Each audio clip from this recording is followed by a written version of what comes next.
کہو کہ بھلا تم نے ان چیزوں کو دیکھا ہے جن کو تم اللہ کے سوا پکارتے ہو؟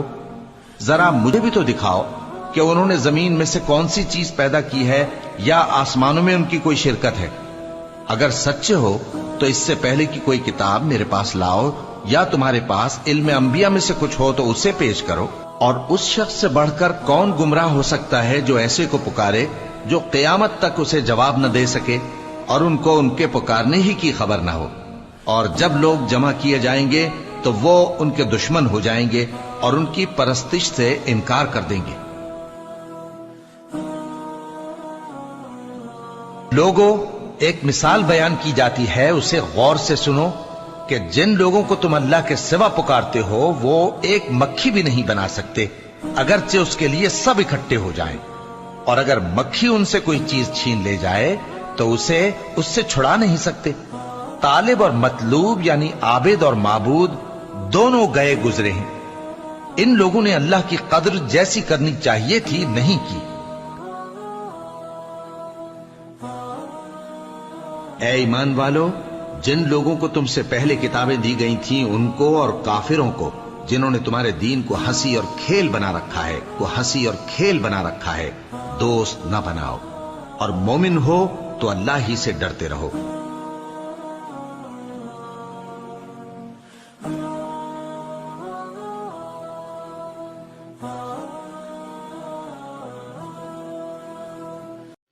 السلام علیکم۔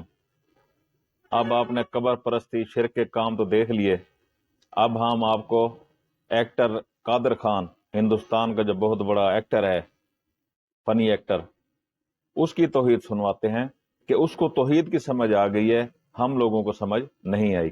آئیے قادر خان کو دیکھتے ہیں اور اس کی توحید سنتے ہیں۔ سمجھنا بہت ضروری ہے کہ دنیا میں عبادت، کسی کو ماننا، کسی سے کچھ مانگنا، کسی کے سامنے سر جھکانا، وہ صرف اللہ کے لیے ہے، یہ اللہ نے اپنے لیے مخصوص کر دیا ہے۔ تو آپ کوئی ایسا کام مت کیجئے عبادت کا جو کہ صرف اللہ کے لیے مخصوص ہے۔ اگر آپ نے کوئی ایسا کام کیا جو عبادت میں آپ اللہ کے لیے کرتے ہیں تو آپ اس کے ساتھ کسی کو شریک کرتے ہیں اور اسی کو شرک کہتے ہیں، تو کبھی مت کیجیے گا سر، کوئی کتنا بھی بڑا ہو۔ یہ صفت اللہ نے اپنے لیے خاص کر رکھی ہے۔ اللہ کے سوا کوئی کسی سے کچھ مانگ ہی نہیں سکتا ہے، کسی کی عبادت کر ہی نہیں سکتا ہے۔ اچھا، یہ صفت کے علاوہ قرآن مجید میں بھی بار بار واضح طور پر بیان کر دیا گیا۔ ہاں، یہ آپ کو پہلی بار جو کلمہ میں پڑھایا گیا اس میں بھی گیا لا الہ الا اللہ محمد رسول اللہ، کہ دنیا میں اس پورے آپ کی زندگی میں کوئی عبادت کے لائق ہے ہی نہیں۔ کوئی بادشاہ ہو، کوئی بھی کیسا بھی ہو، پیغمبر ہو، رسول ہو، کچھ بھی ہو، وہ عبادت کے لائق ہے ہی نہیں، صرف اللہ۔ یہ مخصوص ہے اللہ کے لیے، اور اگر کسی نے بھول سے کسی سے مانگ لیا، کسی کے بارگاہ میں جا کر کچھ مانگ لیا، تو اس نے اس کام میں، عبادت کے ڈپارٹمنٹ میں اس کو اللہ کا شریک کر دیا سر، تو پھر اللہ نہیں بخشے گا سر۔ اگر اللہ تو کیا اس کے فرشتے نہیں بخشیں گے، وہ پورے جلال میں آ جاتے ہیں اس وقت۔ اس لیے انسان اپنے آپ کو تباہی سے اگر بچانا چاہتا ہے تو کبھی بھی وہ اللہ کی عبادت میں کسی کو شامل نہ کرے۔ یہ صاف طور پہ بچ کے رہنے کا طریقہ ہے سر۔ خاص صاحب، یہاں پر آپ کو ایک دفعہ پھر روکنا پڑے گا کہ وقت۔ توحید کی اپنی مٹھاس ہے۔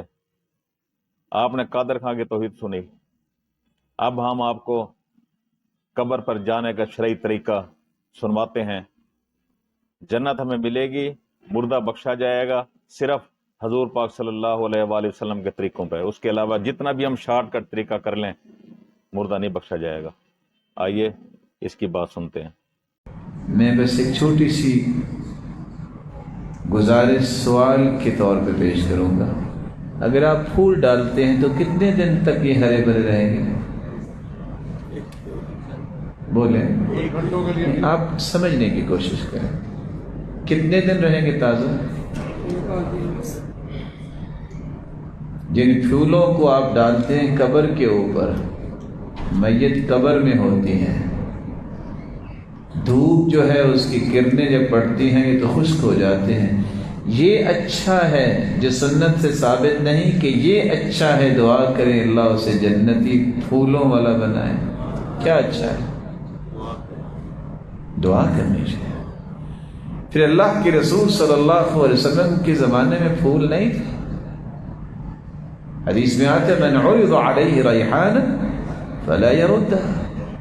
کوئی کسی کو پھول پیش کرتا ہے تو تم خوشبو پیش کرتا ہے اسے واپس نہ کرو. یہ اٹھانے میں بھی ہلکا ہوتا ہے، خوشبودار بھی ہوتا ہے.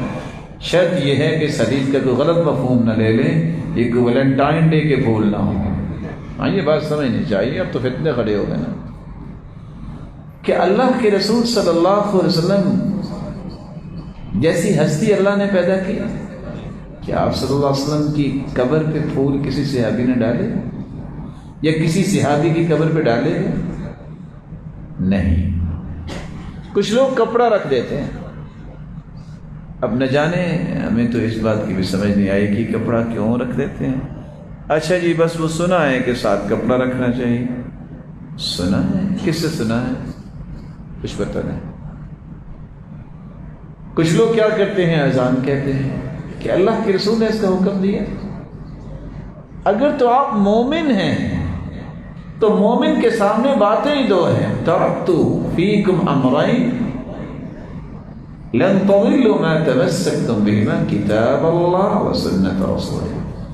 دو ہی چیزیں میں چھوڑ کے جا رہا ہوں، ایک اللہ کی کلام ہے، ایک اس کے رسول کی سنت ہے. جب تک اس کو تھامے رکھو گے کبھی بھی گمراہ نہیں ہوگے. کہ اللہ کے رسول صلی اللہ علیہ وسلم نے یہ کپڑا رکھنا، یہ پھولوں کے ایک شاپر رکھنا، یہ اذان کہنا، یہ چادر ڈالنا جو منقش چادر ہوگی نہ جانے اس پہ کیا کچھ لکھا ہوتا ہے، یا فاتحہ پڑھنا، کہ ایسا کوئی کام اللہ کے رسول نے بھی کیا.